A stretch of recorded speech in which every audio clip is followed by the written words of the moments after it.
Dalam kisah yang lain ini penutup teman-teman sekalian, ada seseorang yang bernama Thabit. Tidak ada orang, atau mungkin sedikit orang yang mengenal siapa itu Thabit. Kali ini anda akan dengar di khutbah Jumat ini, siapa orang ini. Thabit rahimahullah, seorang yang sederhana di kota Kufa di Irak, dan tidak terlalu dikenal pada saat itu. Tapi dia termasuk orang yang bertakwa kepada Allah subhanahu wa ta'ala, orangnya miskin.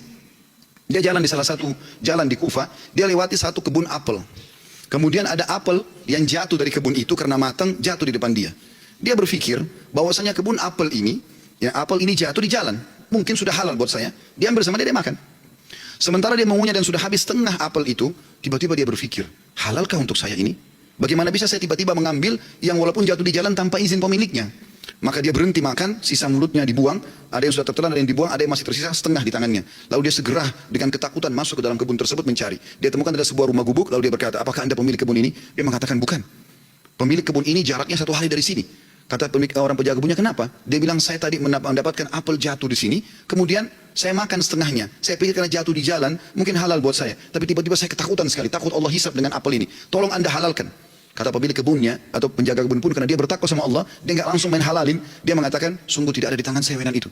Pemilik kebun ada 1 hari dari sini. Kata Thabit rahimahullah, demi Allah saya akan datang ke sana. Jalan sehari semalam jalan kaki hanya untuk mencari kehalalan setengah apel yang sudah dia makan. Karena takutnya dihisab hari kiamat. Begitu dia datang ketemu sama pemilik kebun itu, kemudian pemilik kebun itu ditanya sama dia, Thabit bertanya, apakah anda pemilik kebun yang ada di sini dan di situ? Dia mengatakan iya. Dia bilang, saya jauh-jauh datang sehari semalam perjalanan karena kemarin kejadiannya begini. Saya temukan ada apel jatuh satu dari pohon anda di jalanan, lalu saya memakannya karena saya lapar. Kemudian saya tiba-tiba ketakutan pada saya sudah makan setengah. Setengahnya sudah ada, sebagian saya makan, sebagian sudah saya buang, ini setengahnya tersisa. Walaupun sudah busuk saya tetap bawa.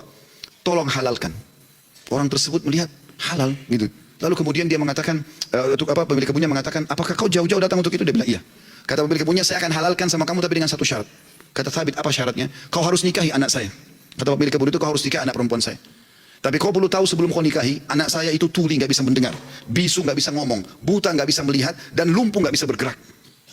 Kata Thabit rahimahullah, dalam kisah ini, saya pun berpikir pada saat itu, kalau memang untuk menghalalkan setengah apel yang saya makan dan saya lepas hisab hari kiamat dengan cara menikahi wanita yang buta, tuli, ya, bisu, juga lumpuh ini, maka saya akan melakukannya. Maka kata Thabit rahimahullah, orang itu tidak tunggu waktu, dia langsung panggil 2 orang saksi, dia minta, ya, dia mengatakan saya nikahkan kau sama anak perempuan saya Fulana binti Fulana, lalu menikahlah dia. Kata Thabit, lalu saya disuruh masuk ke ruangan untuk bertemu dengan istri saya. Terjadi sesuatu yang unik, begitu saya masuk ke dalam kamar tersebut, kamar itu sangat indah dan bersih. Lalu saya mengatakan, Assalamualaikum warahmatullahi wabarakatuh. Saya kaget, istri saya menjawab salam. Bukankah tadi dikatakan dia bisu? Kemudian saya mendekati dia, kemudian saya mengulurkan tangan saya, dia mengulurkan tangannya untuk menjamah tangan saya. Bukankah tadi ayahnya mengatakan dia adalah orang yang lumpuh? Kemudian pada saat saya salam, dia menjawab, dia mendengarnya, berarti dia bukan tuli. Lalu saya mengatakan, tadi waktu saya ditawarkan nikah sama ayahmu, dikatakan kau itu buta.